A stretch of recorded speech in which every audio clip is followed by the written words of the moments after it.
Hello, नमस्कार, जय हिंद। मैं Newton Bihari excise sub inspector. जैसा कि हम लोग पिछले क्लास में पढ़े थे, उत्तर मुगल कालीन बादशाह, उस टॉपिक को आज पूरा कंप्लीट करते हैं। जहां तक पढ़ चुके थे हम बहादुर शाह प्रथम के बारे में, जहांदार शाह के बारे में और फर्रुखसियर के बारे में। फर्रुखसियर से आगे का उत्तर मुगल कालीन बादशाह के बारे में आज पढ़ेंगे। फर्रुखसियर के बाद आप देखे थे कौन सा टॉपिक पढ़ रहे हैं? उत्तर मुगल कालीन बादशाह। उत्तर मुगल कालीन बादशाह, उत्तर मुगल कालीन बादशाह के बारे में हम लोग पढ़ रहे थे। आज पढ़ेंगे। देखिए, फर्रुखसियर, हम आपको बताए थे कि फर्रुखसियर को गद्दी पर बैठाने वाला जो व्यक्ति होता है वो सैयद बंधु रहता है। सैयद बंधु दो भाई थे, अब्दुल्ला खान और हुसैन अली खान। सैयद बंधु की मदद से फर्रुखसियर मुगल बादशाह बनता है। सैयद बंधु हत्या करवा देता है फर्रुखसियर का, ये आपको समझाए थे। और उसके बाद सैयद बंधु रफी उदरजात को रफी उद रफी उदरजात को अगला मुगल बादशाह बनाता है। रफी उदरजात फरवरी 1719 में गद्दी पर बैठता है और जून 1719 तक आता है। इसका निधन हो जाता है। रफी उदरजात सबसे कम समय तक मुगल बादशाह रहता है। सबसे कम समय तक मुगल बादशाह रहता है। उसके बाद जब रफी उदरजात का निधन हो जाता है तो अगला मुगल बादशाह बनता है रफी उद्दौला। अगला मुगल बादशाह बनता है रफी उद दौला। दौला भी लिखल रहता है, कहीं कहीं दौला भी लिखा रहता है। तो रफी उद्दौला देखिएगा तो जून 1719 से लेके सितंबर 1719 में तक मतलब बादशाह रहता है। रफी उद्दौला शाहजहां सेकेंड के नाम से, शाहजहां द्वितीय के नाम से मुगल सिंहासन पर बैठता है। मुगल सिंहासन पर बैठता है। देखिए, रफी उदरजात के बारे में आपको यह बात याद रखना है कि सबसे कम समय तक मुगल बादशाह रहने वाला व्यक्ति कौन है? तो रफी उदरजात है। और रफी उद्दौला के बारे में याद रखना है, शाहजहां सेकेंड के नाम से या शाहजहां द्वितीय के नाम से मुगल बादशाह बनता है। कभी कभी क्वेश्चन आ जाता है कि शाहजहां द्वितीय के नाम से कौन मुगल बादशाह बैठता है गद्दी पर? तो रफी उद्दौला बैठता है। रफी उद्दौला, इसको अफीम बहुत पसंद था, तो अफीम का ज्यादा सेवन करने से इसका निधन हो जाता है सितंबर 1719 ईस्वी में। और इस दोनों राजकुमारों को मुगल बादशाह बनाने वाला व्यक्ति कौन है? तो सैयद बंधु है। आपको समझा तो कैसे सैयद बंधु को किंग मेकर के नाम से जाना जाता है, निरिप निर्माता के नाम से जाना जाता है। उसके बाद सैयद बंधु रोशन अख्तर को मुगल बादशाह बनाता है। रोशन अख्तर को मुगल बादशाह बनाता है। अब देखिए, रोशन अख्तर जब मुगल सिंहासन पर बैठता है तो मोहम्मद शाह के नाम से मुगल सिंहासन पर बैठता है। तो आइए समझते हैं रोशन अख्तर के बारे में।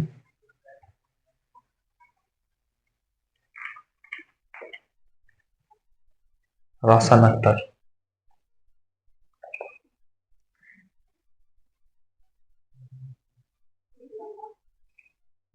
मोहम्मद शाह 1719 से लेकर 1748 तक रहता है। इसका मूल नाम रहता है, मूल्य नाम रहता है रोशन अख्तर। रोशन अख्तर, इसका मूल नाम रहता है रोशन अख्तर। लेकिन ये जब गद्दी पर बैठता है तो मोहम्मद शाह के नाम से गद्दी पर बैठता है। इसके भोग विलासी जीवन के कारण, इसके भोग विलासी जीवन के कारण इसे रंगीला के भोग विलासी जीवन के कारण भोग विलासी जीवन के कारण इसे रंगीला बादशाह के नाम से जाना जाता है। रंगीला बादशाह के नाम से जाना जाता है। तो देखिए मोहम्मद शाह, इसे रंगीला मोहम्मद शाह रंगीला कहा जाता है। 1719 ईस्वी में सैयद बंधु की मदद से अगला मुगल बादशाह बनता है, 1748 तक रहता है। यह लगभग आप देखिएगा इसका कार्यकाल लगभग 30 साल का है। यह चाहता तो फिर से मुगल को मजबूत कर सकता था, लेकिन यह अपना दिनचर्या भोग विलासी में बिताता था। इसी कारण इसे रंगीला बादशाह कहा गया है। इसी के समय में इसे शासन प्रशासन से कोई मतलब नहीं रहता था।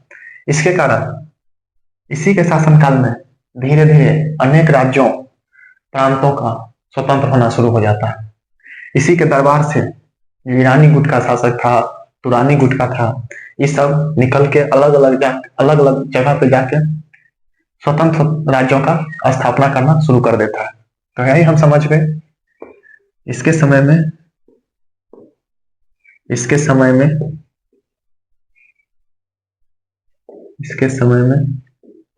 अलग अलग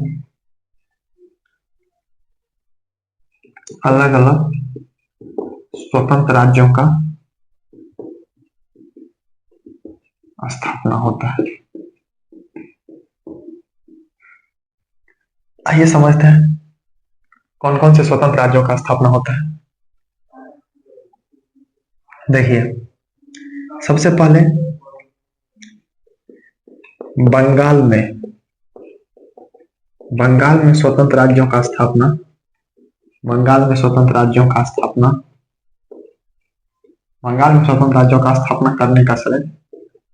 करने का श्रेय किसे दिया जाता है? तो मुर्शिद कुली खान। तो बंगाल में पूछेगा स्वतंत्र राज्यों का स्थापना कौन करता है? मुर्शिद कुली खान। स्वतंत्र राज्य करने का मतलब यह सब राज्य पहले मुगल के अंडर में था, लेकिन जब मोहम्मद शाह रंगीला का शासन काल आता है तो यह सब अपने आप को स्वतंत्र शासक कहना घोषित कर देता है। तो बंगाल में स्वतंत्र राज्यों का स्थापना मुर्शिद कुली खान करता है। उसके बाद देखेंगे अवध में स्वतंत्र राज्यों का स्थापना का श्रेय किसे दिया जाता है? शहादत खान। आप नाम सुन चुके थे शहादत खान कौन था? ईरानी गुट का था। उसके बाद आप हैदराबाद में स्वतंत्र शासन का स्थापना करने का श्रेय चिनकिलीज खां को जाता है।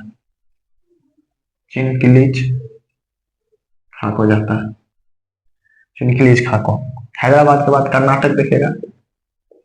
कर्नाटक में स्वतंत्र राज्यों का स्थापना करने का श्रेय किसे जाता है? सादुतुल्ला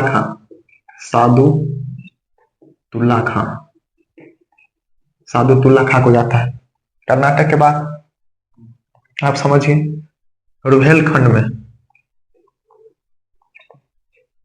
रुहेलखंड हम आपको सब मैप बना के दिखाएंगे, यह सब राज्य कहाँ स्थित है। रुहेलखंड में स्वतंत्र राज्यों का स्थापना करने का श्रेय दाऊद और उसके पुत्र अली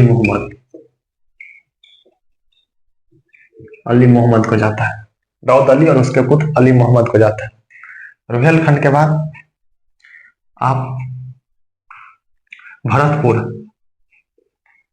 भरतपुर में स्वतंत्र शासन का स्थापना करने का श्रेय जाता है चूड़ामन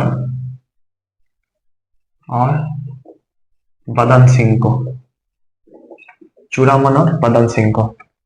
भरतपुर में स्वतंत्र शासन का स्थापना करने का श्रेय किसे जाता है? चूड़ामन और बदन सिंह को। एक जगह है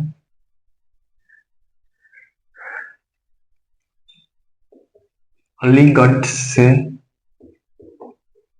कानपुर तक का क्षेत्र, उस समय उसे कहा जाता था फर्रुखाबाद।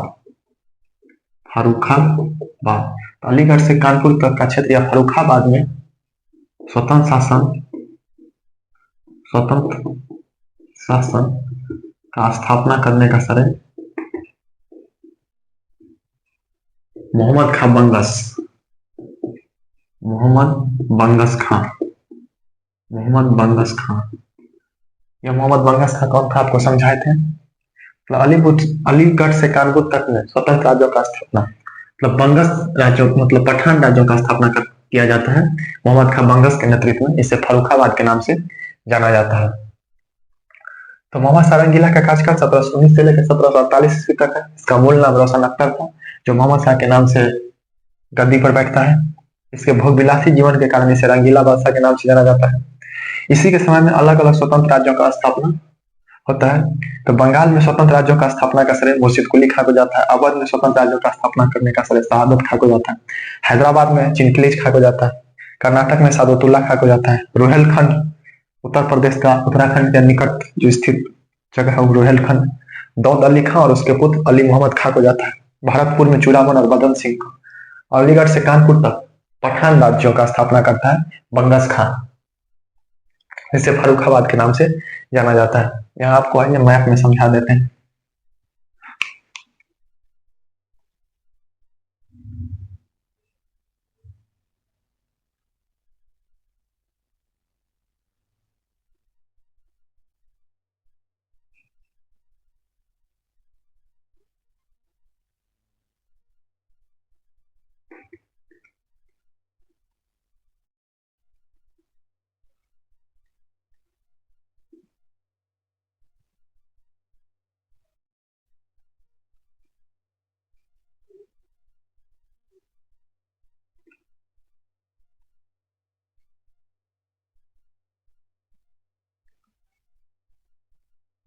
देखिए मैप में समझा देते हैं आपको कौन सा क्षेत्र कहाँ स्थित था। देखिए यह वाला क्षेत्र जो था उस समय का बंगाल था। तो बंगाल में स्वतंत्र राज्यों का स्थापना करने का श्रेय मुर्शिद कुली खां को। उत्तर प्रदेश का ऊपर वाला क्षेत्र देखिएगा, इसको कहा जाता था अवध। अवध में स्वतंत्र राज्यों का स्थापना करने का श्रेय शहादत खां को। और यहाँ उत्तराखंड से ऊपर में जो उत्तर प्रदेश का सीमा लगा हुआ है यहीं पे जगह स्थित था, उसे कहा जाता था रुहेलखंड। रुहेलखंड रुहेलखंड में स्वतंत्र राज्यों का स्थापना करने का श्रेय दाऊद खां और उसके पुत्र अली मोहम्मद को दिया जाता है। यहाँ देखिएगा कानपुर से लेके अलीगढ़ तक का क्षेत्र को फर्रुखाबाद कहा जाता था।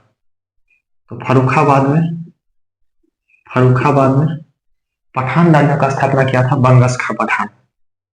यहाँ देखिएगा यह दिल्ली है। दिल्ली के आसपास भरतपुर राजस्थान में स्थित है, इसे भरतपुर राज्य कहा जाता था। भरतपुर में स्वतंत्र राज्यों का स्थापना करने का श्रेय चूड़ामन और बदन सिंह को जाता था। यहाँ देखिएगा यह हैदराबाद स्थित है। हैदराबाद में स्वतंत्र शासन का स्थापना करने का श्रेय चिनकिलीज खां को। हैदराबाद के नीचे यह वाला क्षेत्र उस समय कर्नाटक में स्वतंत्र राज्यों का स्थापना करने का श्रेय सादतुल्ला को जाता था। इसी के समय में देखेंगे, मतलब इसके बाद या इसी के समय में मराठा का शक्ति बहुत बढ़ते जाता है। मराठा यहाँ से फैलते हुए पूरा देखिएगा भारत में फैल जाता है। जब मराठा पढ़ेंगे तो समझेंगे। यहाँ देखिएगा मैसूर राज्य का स्थापना होता है, मैसूर के बारे में पढ़ेंगे। यहाँ सिख राज्य का स्थापना होता है तो सिख के बारे में पढ़ेंगे। यह सब आपको राज्यों के बारे में पढ़ना होता है। फिर आप मैप के माध्यम से समझ गए होंगे कि कहाँ, मतलब कौन सा क्षेत्र स्थित था। तो यहाँ बंगाल स्थित था। बंगाल में स्वतंत्र राज्यों का स्थापना करने का श्रेय मुर्शिद कुली खां को जाता था। यहाँ आप अवध स्थित था। अवध में स्वतंत्र राज्यों का स्थापना करने का श्रेय सादतुल्ला खां को जाता है। रोहेलखंड में दाऊद खां और उसके पुत्र मोहम्मद अली खां स्वतंत्र राज्यों का स्थापना करता है। फर्रुखाबाद कानपुर से लेकर अलीगढ़ के क्षेत्र को फर्रुखाबाद कहा जाता था। उसमें पठान राज्यों का स्थापना किया था मोहम्मद बंगस खां। उसके बाद भरतपुर में स्वतंत्र राज्यों का स्थापना चूड़ामन और बदन सिंह। हैदराबाद में चिनकिलीज खां। कर्नाटक में सादतुल्ला खां। इतना आप समझ गए होंगे। आइए इससे आगे मोहम्मद शाह के शासनकाल में समझते हैं क्या क्या हुआ।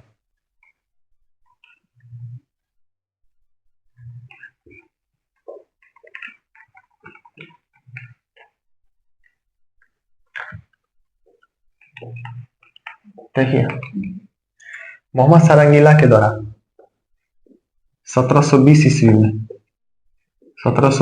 में जजिया कर को भारत से समाप्त कर दिया गया। जजिया कर को मुगल क्षेत्र या भारत से क्या कर दिया गया, समाप्त कर दिया गया। अंतिम रूप से जजिया कर को समाप्त करने वाला शासक कौन है? जजिया कर को समाप्त करने वाला शासक कौन है? मोहम्मद सारंगीला है। मोहम्मद सारंगीला किसके मदद से मतलब शासक बना था? तो सैयद बंधु इसको शासक बनवाया था। तो सैयद बंधु का हत्या करवा देता है मोहम्मद सारंगीला 1722 ईस्वी में। 1722 ईस्वी में चिनकिलीज खां के मदद से, चिनकिलीज खां के मदद से सैयद बंधु का हत्या करवा देता है। सैयद बंधु का हत्या कौन करता है? चिनकिलीज खां। अब देखिए चिनकिलीज खां का प्रभाव अब मुगल दरबार में ज्यादा हो जाता है। चिनकिलीज खां चाहता है मुगल को फिर से मजबूत बनाना, लेकिन मोहम्मद शाह को इससे कोई मतलब नहीं रहता है, जिसके कारण देखेंगे कि आगे जाके चिनकिलीज खां हैदराबाद में स्वतंत्र राज्यों का क्या करता है? स्थापना करता है। चिनकिलीज खां को निजाम उल मुल्क का उपाधि, निजाम उल मुल्क ऐसे ही आसफ जाह कहा जाता है, निजाम उल मुल्क या आसफ जाह को उपाधि मोहम्मद सारंगीला के द्वारा दिया जाता है। तो चिनकिलीज खां को उपाधि दिया था मोहम्मद सारंगीला निजाम उल मुल्क, ऐसे ही आसफ जाह कहा जाता है, आसफ जाह कहा जाता है। चिनकिलीज खां को निजाम उल मुल्क का उपाधि किसने दिया था? तो मोहम्मद सारंगीला ने दिया था। यह क्वेश्चन पूछता है कि चिनकिलीज खां को निजाम उल मुल्क का उपाधि किसने दिया था? मोहम्मद सारंगीला ने दिया था। पढ़ेंगे जब हैदराबाद पढ़ेंगे तो बताएंगे क्यों दिया था। और साथ ही साथ शहादत खां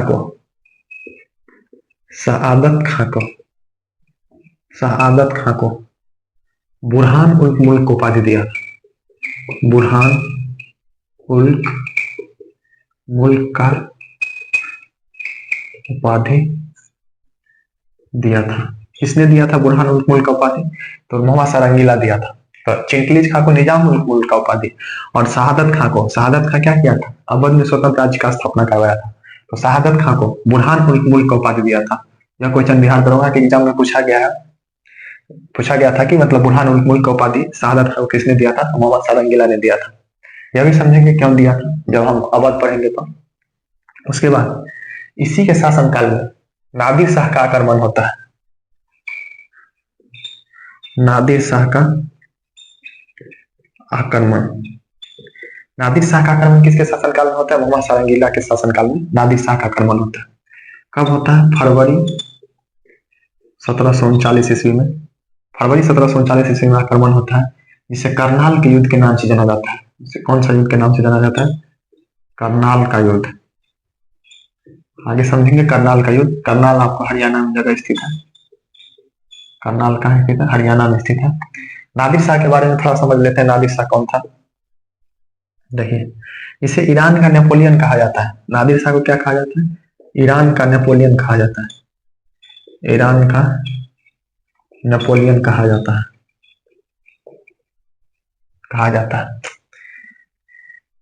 नादिर शाह भारत में लूटने की दृष्टि से आक्रमण किया था। लूटने की दृष्टि से मतलब जब भारत में आक्रमण करेंगे तो इसको ढेर सारा सोना चांदी पैसा मिल जाएगा, इसके लिए आक्रमण किया था नादिर शाह। नादिर शाह जब आक्रमण किया उस समय मुगल बादशाह था मोहम्मद सारंगीला। मोहम्मद सारंगीला अपने नहीं युद्ध करने जाता है, अपने तरफ से भेजता है। मतलब करनाल के युद्ध किसके किसके बीच में होता है? मुगल और नादिर शाह के बीच में होता है। अब देखिए मुगल की तरफ से कौन जाता है युद्ध करने के लिए? मुगल की तरफ से भेजता है दो व्यक्ति को, एक चिनकिलीज खां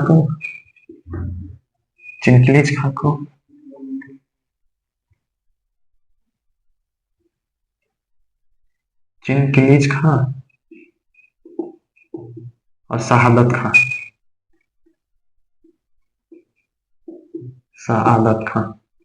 मुगल की तरफ से युद्ध का नेतृत्व कौन करता है? चिनकिलीज खां और शहादत खां। मोहम्मद सारंगीला इस दोनों व्यक्ति को भेजता है युद्ध करने के लिए, चिनकिलीज खां और शहादत खां को। इसी के बाद देखिएगा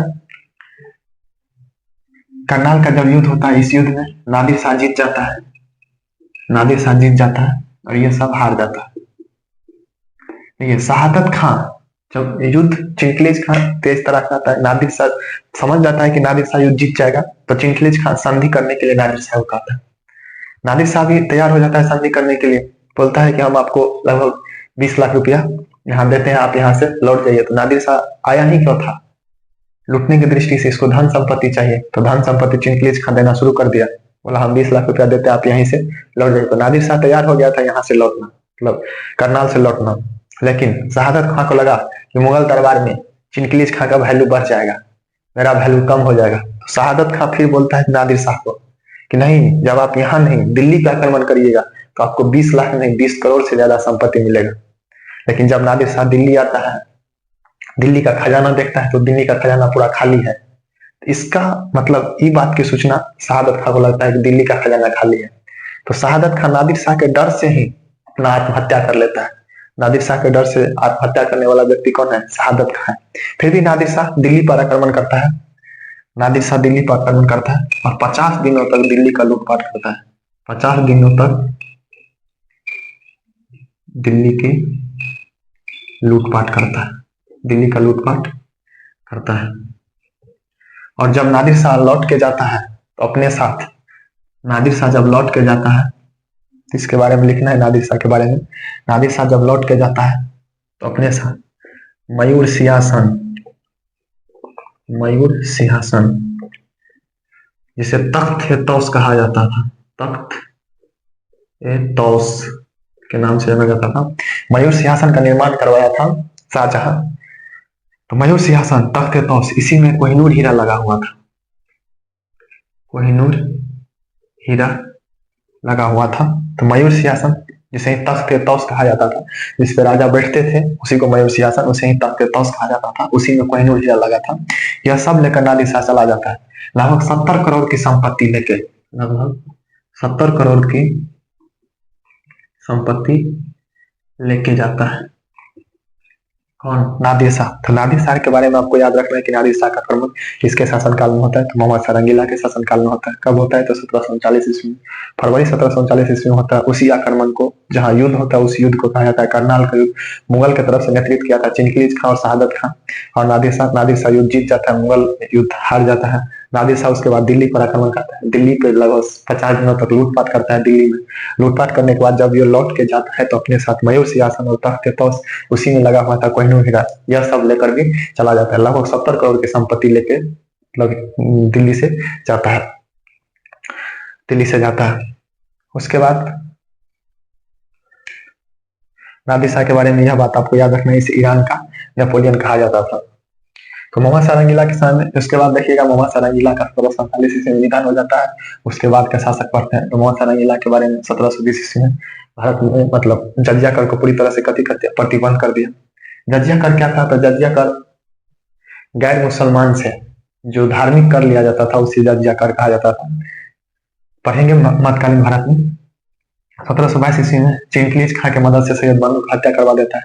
चिनकलीज खां को ही मोहम्मद शाह रंगीला जो है निजाम उल मुल्क का उपाधि देता है, निजाम उल मुल्क इसे यासफ जा कहा जाता है, और शहादत खां को बुरहान उल मुल्क का उपाधि देता है मोहम्मद शाह। उसके बाद नादिर शाह का आक्रमण, ये समझ लिए। उसके बाद अगला मुगल बादशाह के बारे में समझते हैं।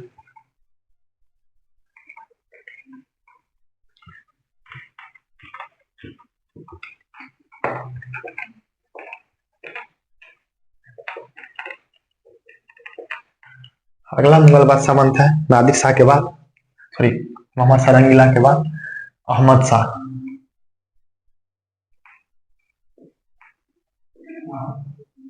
अहमद शाह मुगल बादशाह बनता है। अहमद शाह कब बनता है? 1748 से लेके 1754 तक, 48 से लेके 54 तक कौन शासक रहता है? अहमद शाह रहता है। अहमद शाह के बारे में क्या याद रखना है? देखिए अहमद शाह के बारे में आपको याद रखना है कि अवध का नवाब सफदरजंग को यह अपना वजीर नियुक्त करता है। अवध का नवाब सफदरजंग को अपना वजीर बनाता है। देखिए शहादत खां जब अवध में तब नवाब रहता है, शहादत खां के बाद सफदरजंग वहां का नवाब बनता है, तो वही सफदरजंग को अपना वजीर बनाता है अहमद शाह। अहमद शाह के समय में अहमद शाह का अब्दाली का आक्रमण होता है। अहमद शाह अब्दाली कौन है? वो भी ईरान, जो नादिर शाह का उत्तराधिकारी था अहमद शाह, अहमद शाह अब्दाली। अहमद शाह के समय में अहमद शाह अब्दाली का आक्रमण होता है। तो अहमद शाह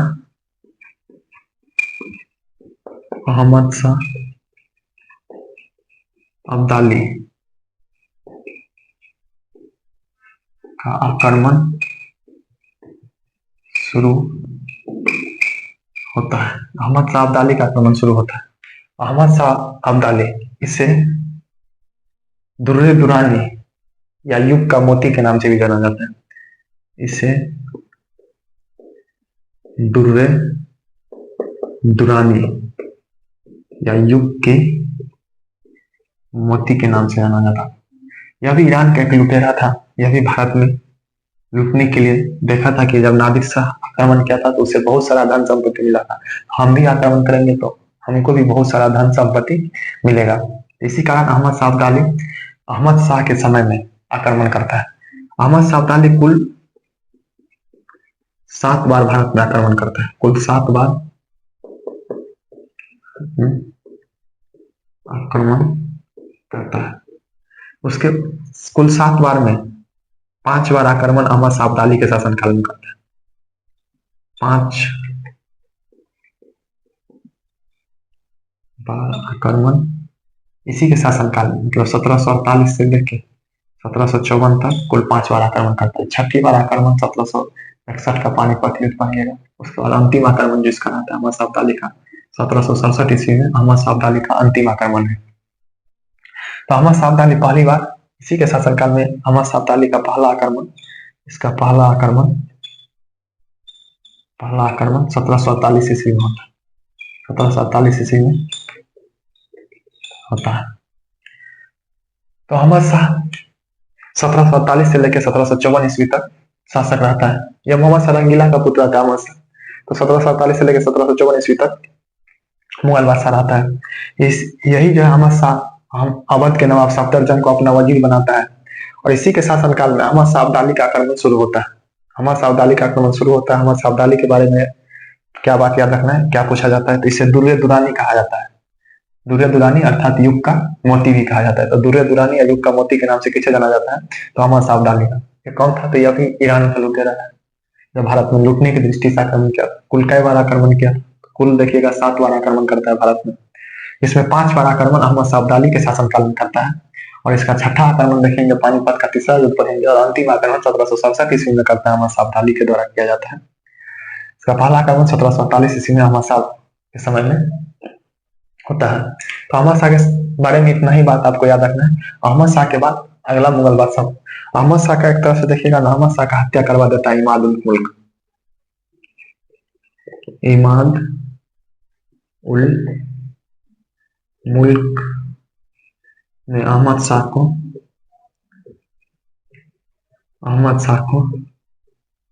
गद्दी से हटाकर अजीजुद्दीन, हम कल मुजीजुद्दीन बोल दिए थे, उसका नाम अजीजुद्दीन है। अजीजुद्दीन यही आलमगीर सेकंड के नाम से अगला मुगल बादशाह बनेगा। अजीजुद्दीन को मुगल बादशाह बनाता है। ये इमाद उल मुल्क का प्रभाव मुगल दरबार में बहुत हो जाता है। इसके बाद से देखिएगा इमाद उल मुल्क जिसको चाहेगा उसको मतलब शासक बनाएगा, जिसको नहीं चाहेगा उसको शासक नहीं बनाएगा। तो इमाद उल मुल्क जो है अहमद शाह को गद्दी से हटा देता है और किसको शासक बनाता है, अजीजुद्दीन। यही देखेंगे आलमगीर सेकंड के नाम से मुगल बादशाह बनता है। चलिए आगे समझते हैं अगला शासक।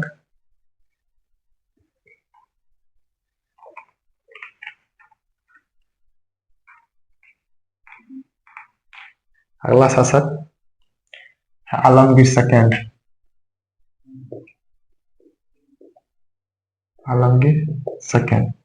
इसका कार्यकाल देखिएगा 1754 से लेके 1758 तक रहता है। आलमगीर सेकंड, आलमगीर फर्स्ट, औरंगजेब को ही आलमगीर फर्स्ट के नाम से जाना जाता है और यह आलमगीर सेकंड है। इसका मूल नाम क्या था, अजीजुद्दीन था। तो किसकी मदद से मतलब मुगल बादशाह बनता है, इमाद उल मुल्क के मदद से मुगल बादशाह बनता है। इसके बारे में क्या बात याद रखना, इसके समय में 1757 ईस्वी में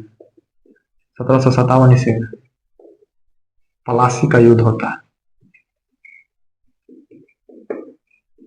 युद्ध होता है। आलमगीर सेकेंड, इसका मूल नाम अजीजुद्दीन था, जो आपको बता चुके हैं। 1757 ईस्वी में पलासी का युद्ध होता है। जब पलासी, क्वेश्चन यहाँ से ऐसे पूछा जाता है, जब पलासी का युद्ध होता है उस समय मुगल बादशाह कौन था? तो आपको याद रहना चाहिए, उस समय मुगल बादशाह था आलमगीर द्वितीय। उस समय मुगल बादशाह कौन था? आलमगीर द्वितीय था। बस इसमें इसके बारे में यही पॉइंट ज्यादा जरूरी है कि 1757 ईस्वी में जब पलासी का युद्ध होता है तो उस समय मुगल बादशाह कौन था? तो मुगल बादशाह था उस समय आलमगीर सेकेंड। उसके बाद इसका वजीर इसका वजीर रहता है इमाद उल मुल्क। इसका वजीर रहता है, इसका वजीर इमाद उल मुल्क। इसे गद्दी से हटा देता है इमाद उल मुल्क, इसे गद्दी से हटा देता है और शाहजहां तृतीय को अगला मुगल बादशाह बनाता है। कुछ दिन के लिए शाहजहां तृतीय भी दिल्ली की गद्दी पे मतलब बैठता है। शाहजहां तृतीय मुगल बादशाह बनता है इमाद उल मुल्क की मदद से। इमाद उल मुल्क जो है इसका वजीर रहता है आलमगीर सेकेंड का वजीर रहता है इमाद उल मुल्क। आलमगीर सेकेंड का वजीर रहता है इमाद उल मुल्क। इमाद उल मुल्क जो है इसे गद्दी से हटा देता है और शाहजहां तृतीय को अगला मुगल बादशाह बनाता है। आपको सबसे ज्यादा जरूरी आलमगीर सेकेंड के बारे में कि 1754 से 58 इसका कार्यकाल है और 1757 ईस्वी में पलासी का युद्ध हुआ था। क्वेश्चन यहाँ से पूछा जाता है, पूछा भी गया है कि जब पलासी का युद्ध हुआ था उस समय मुगल बादशाह कौन था? तो आलमगीर सेकेंड था। पलासी बंगाल में स्थित है। जब हम बंगाल पढ़ेंगे तो समझेंगे पलासी का युद्ध किसके किसके बीच में होता है। उसके बाद देखिए होता क्या है, सोचिएगा कि यह सब मतलब राजा को हटा के किसी को और बना देता है, ये सब अपने क्यों नहीं बन जाता है? देखिए ये सब मुगल का मतलब वंशज नहीं था, इस कारण से यह सब राजा नहीं बनता था, बादशाह नहीं बनता था। यह सब जब अगर बादशाह बनता तो जनता का विरोध हो जाता, इस कारण से ये सब अपने आप नहीं बादशाह बनता था। मतलब मुगल के वंशज को ही, मुगल के उत्तराधिकारी को ही बादशाह बनाता था, इसलिए यह अपना अपना नहीं बनता था। यह बात आप समझ गए होंगे क्यों नहीं अपना बनता था। अब देखिए इमाद उल मुल्क शाहजहां सेकेंड को अगला मुगल बादशाह बनाता है, लेकिन शाह आलम सेकेंड, शाह आलम द्वितीय, यह आलमगीर द्वितीय का पुत्र था शाह आलम द्वितीय। यह 1758 से लेके 1806 तक शासक रहता है। 1758 से लेकर 1806 तक मुगल बादशाह रहता है। शाह आलम सेकेंड जो है यह पटना में अपना राज्याभिषेक करवाता है। यह इमाद उल मुल्क के डर से दिल्ली नहीं जाता है, क्योंकि इसके पिताजी का हत्या करवा दिया था और इमाद उल मुल्क का ही दिल्ली में मतलब सिक्का चलता था। वो अपने वह किसको शासक बनाया था? तो शाहजहां सेकेंड को, मतलब सॉरी शाहजहां तृतीय को बनाया था। शाह आलम यह अपना राज्याभिषेक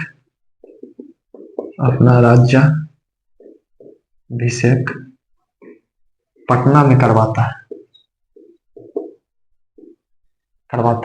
और अपने वजीर मतलब इमाद उल मुल्क के डर से दिल्ली प्रवेश नहीं करता है। देखेंगे कि 1772 में जाके दिल्ली की गद्दी पर बैठता है। शासक घोषित कर दिया 1758 ईस्वी में, लेकिन दिल्ली की गद्दी पर जाके 1772 ईस्वी में बैठेगा। तो ये बात समझेंगे। लेकिन ये इसी के शासनकाल मतलब इसी के बारे में जानना है। शाहजहां सेकेंड कुछ शाहजहां थर्ड कुछ दिन के लिए मतलब दिल्ली का शासक रहता है। तो अब इसके बारे में समझते हैं शाह आलम द्वितीय के बारे में। इसका मूल नाम था अली गौहर, मूल नाम था अली गौहर। यह क्वेश्चन पूछा जाता है अली गौहर, इसका मूल नाम था अली गौहर। जब गद्दी पर बैठता है तो शाह आलम द्वितीय के नाम से अपना राज्याभिषेक करवाता है। कहाँ करवाता है? तो पटना में करवाता है। पटना में राज्याभिषेक करवाने वाला एक मुगल बादशाह और था, फारूक सीजर भी अपना राज्याभिषेक, फारूक सीजर के बारे में बताए थे। फारूक सीजर भी अपना राज्याभिषेक पटना में करवाया था। फारूक सीजर ने, आप यह बात नोट कर लीजिएगा। तो फारूक सीजर भी अपना राज्याभिषेक कहाँ करवाया था? तो पटना में करवाया था। और एक मुगल बादशाह कौन है? शाह आलम सेकेंड, अपना राज्याभिषेक कहाँ करवाया? पटना में करवाया। इसका मूल नाम क्या था? अली गौहर था। देखिए इसके समय में क्या होता है, देखिए 1761 का पानीपत का युद्ध, 1761 का पानी पानीपत का युद्ध, पानीपत का युद्ध 1761 का पानीपत का युद्ध, पानीपत का ऐसे पानीपत का तीसरा युद्ध है।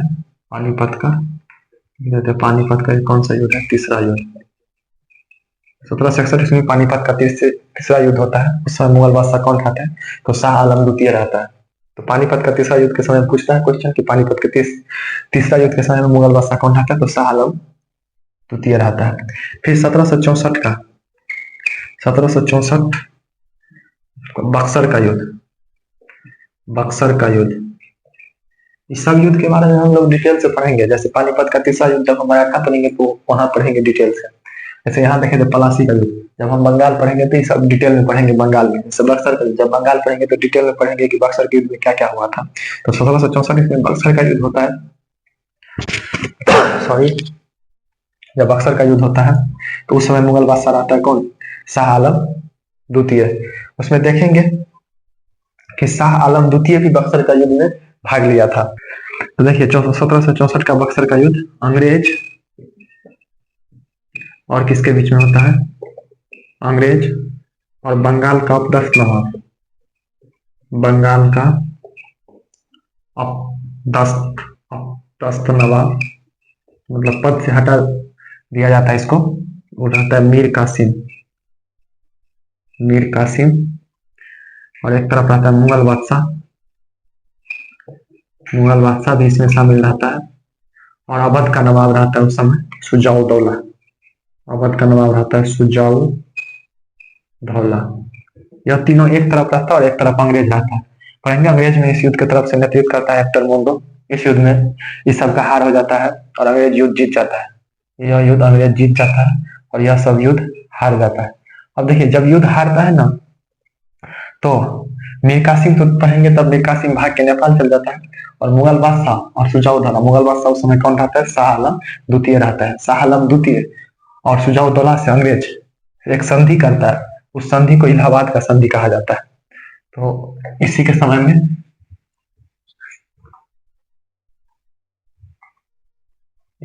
में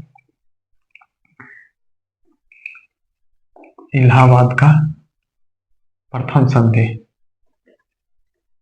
इलाहाबाद का प्रथम संधि 12 अगस्त 1765 ईस्वी को होता है। किसके किसके बीच होता है? तो शाह आलम द्वितीय, किसके किसके बीच होता है? शाह आलम द्वितीय, शाह आलम द्वितीय और अंग्रेज के बीच, अंग्रेज के बीच। जब हम बंगाल पढ़ेंगे तो इस सब के बारे में डिटेल से पढ़ेंगे। तो इलाहाबाद का प्रथम संधि शाह आलम द्वितीय और अंग्रेज के बीच होता है। उसके बाद हम आपको बताए थे कि यह दिल्ली के गद्दी पर प्रवेश नहीं लेता इमादुल मुल्क के डर से। यह दिल्ली के गद्दी पर, और इसी संधि के तहत, इसी इलाहाबाद के प्रथम संधि के तहत शाह आलम द्वितीय अंग्रेज का पेंशन भोगी बन जाता है। इस संधि के तहत अंग्रेज का पेंशन भोगी बन जाता है। इसी संधि के तहत यह अंग्रेज का पेंशन भोगी बन जाता है। लेकिन 1772 ईस्वी में 1772 ईस्वी में मराठा सरदार महादजी सिंधिया, मराठा सरदार महादजी सिंधिया के नेतृत्व में इसे, मतलब शाह आलम द्वितीय को,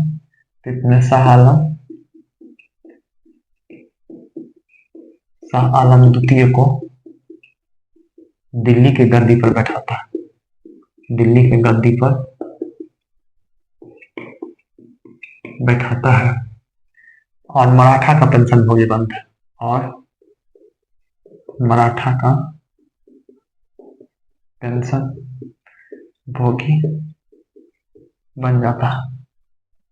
शाह आलम द्वितीय के बारे में 1772 ईस्वी में दिल्ली की गद्दी पर कब बैठता है? तो 1772 ईस्वी में किसके मदद से बैठता है? तो मराठा सरदार रहता है महादजी सिंधिया, महादजी सिंधिया के नेतृत्व में शाह आलम द्वितीय दिल्ली की गद्दी पर बैठता है। और अब अंग्रेज के पेंशन भोगी की जगह मराठा का पेंशन भोगी बन जाता है।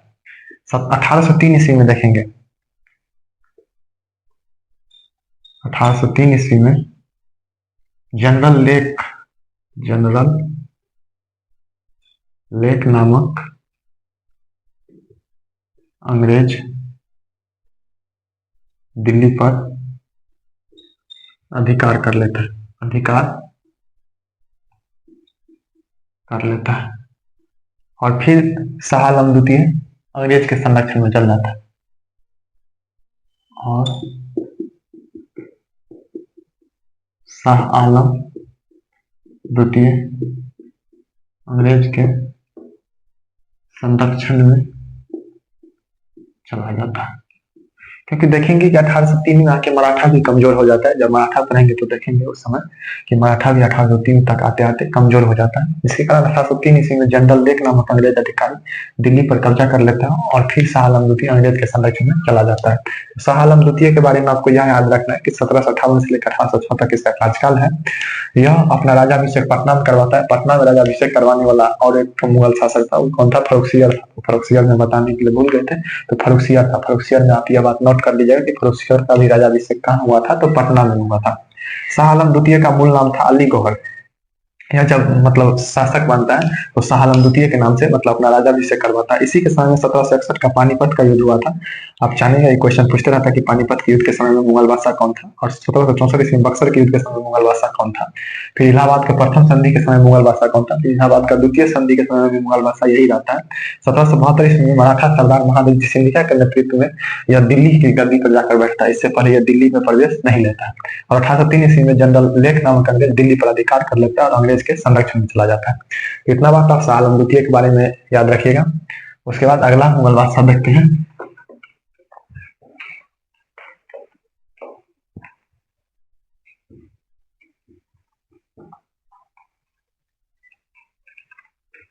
अगला मुगल बादशाह शाह आलम द्वितीय के बाद अगला मुगल शासक बनता अकबर द्वितीय। यह 1806 से लेकर और 1837 तक आता है। देखिए, अकबर द्वितीय के बारे में दो बात याद रखना है आपको। कौन कौन सी बात याद रखना है? यह अंग्रेज के संरक्षण से मुगल बादशाह बनने वाला पहला मुगल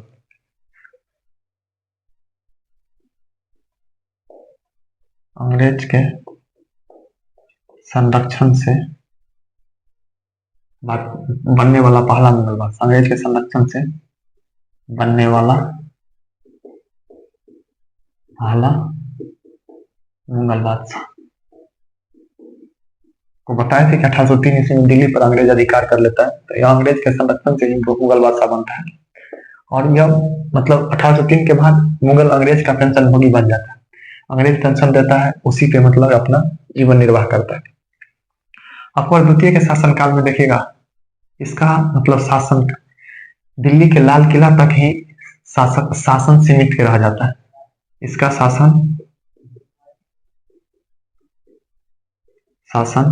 दिल्ली के लाल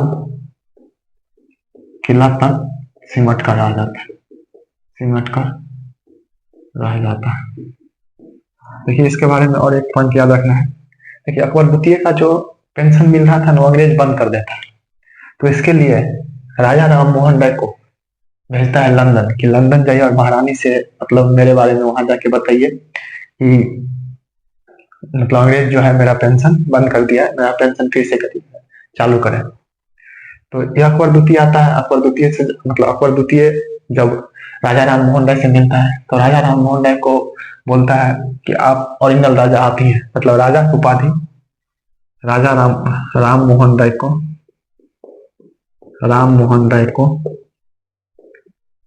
राजा का उपाधि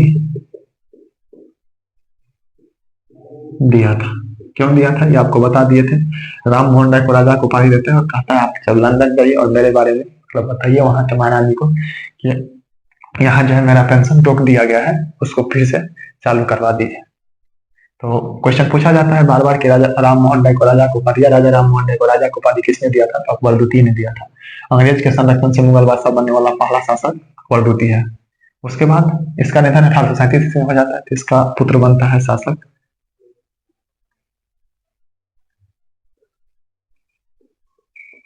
बहादुर शाह द्वितीय। 1837 से लेकर 1857 तक रहता है बहादुर शाह द्वितीय। यह जफर नाम से शायरी लिखता था। जफर नाम से शायरी लिखता था, जिस कारण शायरी या कविता कह सकते हैं, जफर नाम से कविता लिखता था, जिस कारण इसे बहादुर शाह जफर के नाम से जाना जाता है। यह अंतिम मुगल बादशाह है। यह अंतिम मुगल बादशाह है। इसके बाद मुगल का देखिएगा 1857 ईस्वी के बाद 1858 का अधिनियम आता है। इसके बाद मुगल बादशाह का पद समाप्त ही कर दिया जाता है। अंतिम मुगल बादशाह है। और इसके बारे में याद रखना है, यह लाल किला में हीरा महल का निर्माण करवाया था। हीरा महल का निर्माण करवाया था। इसी के समकालीन वहां दिल्ली में वो शायर था मिर्जा गालिब। इसी के समकालीन शायर था। मिर्जा गालिब के बारे में पूछा जाता है कि 1857 की क्रांति को किसने अपने आंखों से देखा था। 1857 की क्रांति को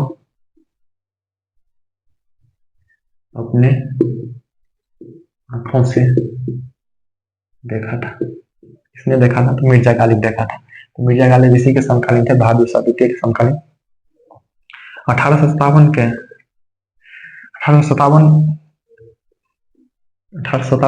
के विद्रोह का नेतृत्व दिल्ली से किया था। दिल्ली से कौन किया था? बहादुर शाह द्वितीय किया था। जब हम 1857 की क्रांति पढ़ेंगे तो वहां जानेंगे कि मेरठ से जब सिपाही जाता है और बहादुर शाह द्वितीय को अपना राजा घोषित करता है और कहता है 1857 का विद्रोह या 1857 का सैनिक विद्रोह या स्वतंत्रता संग्राम पढ़ेंगे वहां। तो दिल्ली से नेतृत्व किसने किया था? बहादुर शाह द्वितीय किया था। इसी विद्रोह में अंग्रेज जो है इसको पकड़ लेता है हुमायूं के मकबरा से अंग्रेज इसे पकड़कर इसे गिरफ्तार कर लेता है। इसे गिरफ्तार कर रंगून भेज देता है। रंगून कहाँ स्थित है? म्यांमार में स्थित है। पहले उस समय म्यांमार का राजधानी था रंगून। तो रंगून भेज देता है। वहीं पर 1862 ईस्वी में इसका निधन हो जाता है। तो बहादुर शाह द्वितीय के बारे में याद रखना है। 1837 से लेकर 1857 तक इसका कार्यकाल है। यह जफर नाम से कविता लिखता था, जिस कारण इसे बहादुर शाह जफर के नाम से भी जाना जाता है। यह अंतिम मुगल बादशाह था। यह लाल किला में हीरा महल का निर्माण करवाया था। उसके बाद मिर्जा गालिब इसके समकालीन थे। मिर्जा गालिब के बारे में याद रखना है। 1857 की क्रांति को अपने आंखों से देखने वाला व्यक्ति कौन था? तो मिर्जा गालिब था। 1857 के विद्रोह का नेतृत्व दिल्ली से किसने किया था? बहादुर शाह द्वितीय ने किया था। यह जब विद्रोह करता है तो अंग्रेज उसको पकड़ लेता है। हुमायूं के मकबरा से इसको अंग्रेज गिरफ्तार कर लेते हैं। इतना ही नहीं, वहां मुगल का पढ़ेंगे वहां 1857 क्रांति में कि इसके बच्चे को अंग्रेजों के द्वारा मार दिया जाता है। इसको पत्नी को गिरफ्तार करके रंगून भेज देता है। वहीं पर 1862 ईस्वी में इसका निधन हो जाता है। तो इसके बारे में कहा जाता है कि ऐसा बदनसीब मुगल बादशाह था, ऐसा बदनसीब